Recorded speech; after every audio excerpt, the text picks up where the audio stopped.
So I've come to realize that I scream in a lot of my videos. Not like scream, but like, what's going on with you guys? TheCaliEffect, king of games here. Yeah, I didn't realize that I talked like that. Let's fix that. What is going on with you guys?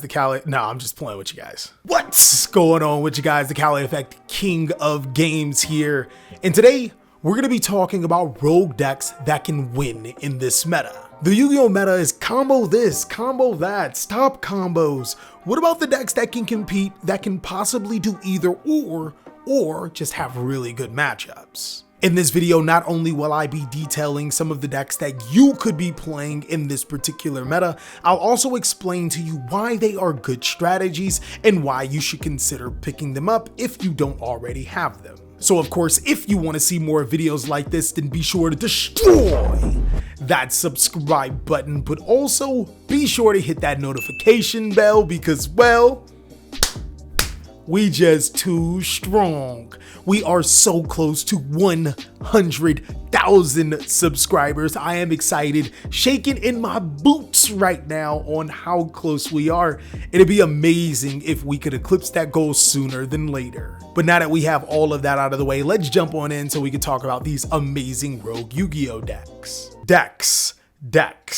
D-E-C-K-S. Your perverted brain heard different, but I'm enunciating it for you to be able to hear it correctly now. The first strategy I feel is a really good combo-based deck. It gets overlooked for rockets, but this deck rocks. Antipater is a really good Yu-Gi-Oh deck that focuses on excavating rock monsters and being able to special summon them to your side of the field. You get the pun because rocks, rocket, but Antipater are rocks. Now, the reason why I consider Antipater as a really good rogue contender is because it can play around hand traps that stop combo decks a little better than others. Take, for example, Nibiru the Primal being on a combo deck can completely ruin your turn. Adamantipaters? What is that? Not only can Adamantipaters search Nibiru through Gallant Granite, as well as a host of other good rock monsters to use for the strategy, the deck also plays Kwaku Guardian, which allows you to negate monster effects in the form of a level 4 monster that can be normal summoned or special summoned to your side of the field for free.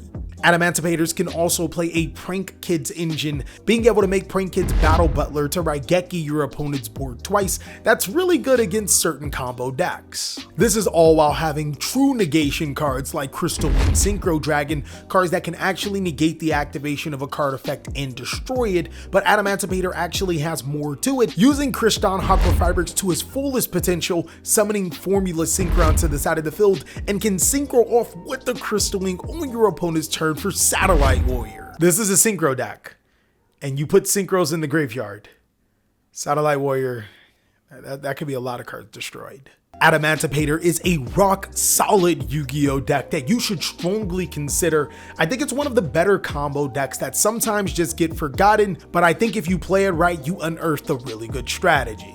We just talked about the deck because it works so well inside of Antipater, but a standalone archetype, Prank Kids are really powerful in Yu-Gi-Oh! Now, the Prank Kid strategy revolves around fusion summoning or link summoning your monsters. Anytime your Prank Kids monsters are sent to the graveyard for a link summon or a fusion summon of a Prank Kids monster, you can gain some really good effects. When monsters like Prank Kids, Lampsies, or Dropsies are linked off, you're allowed to gain life points or inflict damage to your opponent, which could come up if you're going into time situations. You might need some life points in your main phase, you might need to inflict some life points in your main phase. Basically, if you're ever in that 1500 point differential in your main phase, you could potentially win the game right there. Then there's more utility cards like Prank Kids Roxies and Prank Kids Fansies, which allow you to send Prank Kids cards from your deck to the graveyard or banish the draw cards. All of them gain those effects while also summoning another Prank Kids monster from your deck to your side of the field. The deck's best monster is Prank Kids Battle Butler, which allows you to tribute itself to destroy all monsters on your opponent's side of the field. The cool thing? This isn't once per turn. So if you just so happen to have Prank Kids Meow Meow Mew in your graveyard, you can banish this card instead, meaning that you can Raigeki your opponent twice in one turn.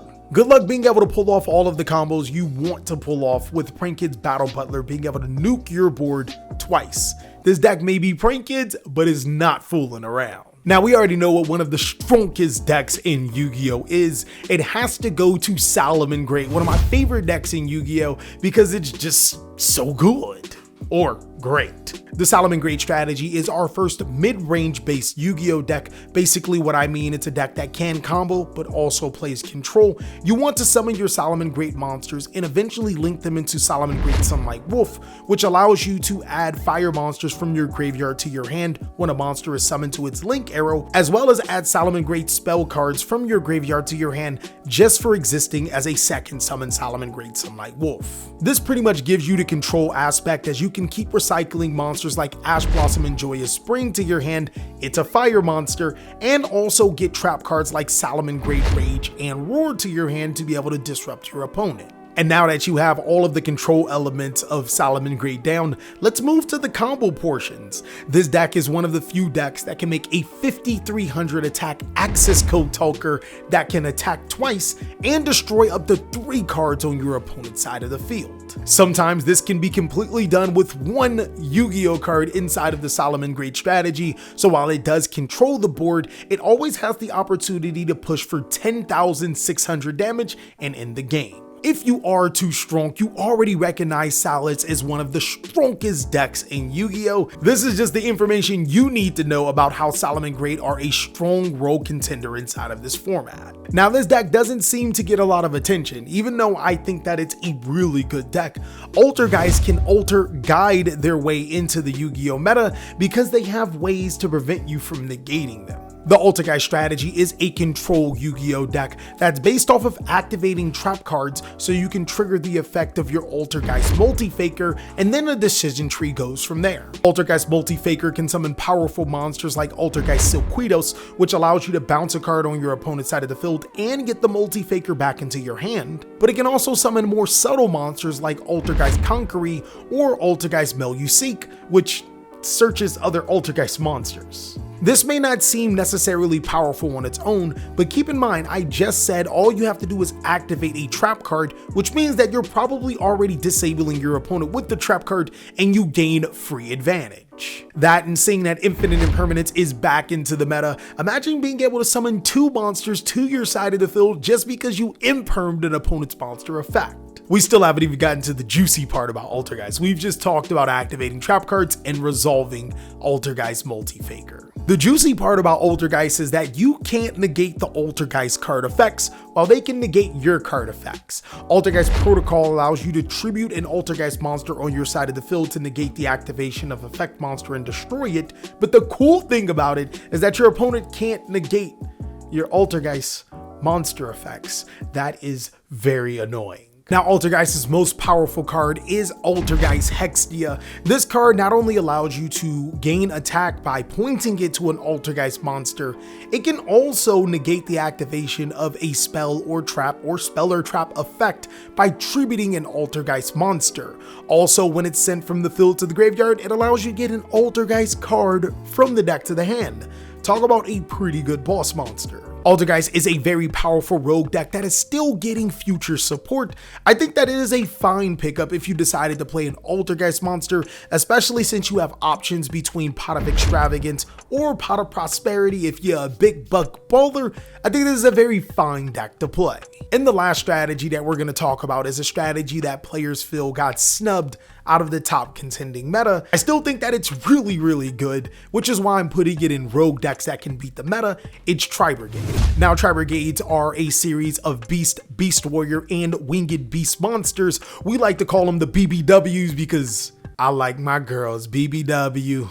Yeah, the type that'll you dry and then go have lunch with you. Now, the very cool thing about Tri-Brigade is that you can play it in so many ways successfully. You have your Lyrilush Tri-Brigade version that focuses on making the Barrier Statue of Stormwind's really good Yu-Gi-Oh! Card that kind of prevents players from playing any monsters except for Wind. It's a reason why people were citing the Wind Kaiju. This is the reason. The deck is also just really versatile and can make some very powerful boards. And then you have Harpy Tri-Brigade, which focuses on searching Harpy's Featherstorm. That is a hand trap if I've ever seen one. The card is really powerful. And then there's even Firefish Tri-Brigade. Firefish Tri-Brigade is the least popular of the three, and I'm probably only mentioning it because of my love for Fire Fist, but I mean, it does exist. I absolutely love that you can play Tri-Brigade with any BBW out there. I think BBWs are very important to the world. And Tri-Brigade's pretty important to Yu-Gi-Oh too. Well, that is all that we have for rogue decks that can beat some of the top contending meta decks. I feel like all of these choices are really fine, but if we were to talk about every single choice, this video would be like an hour long.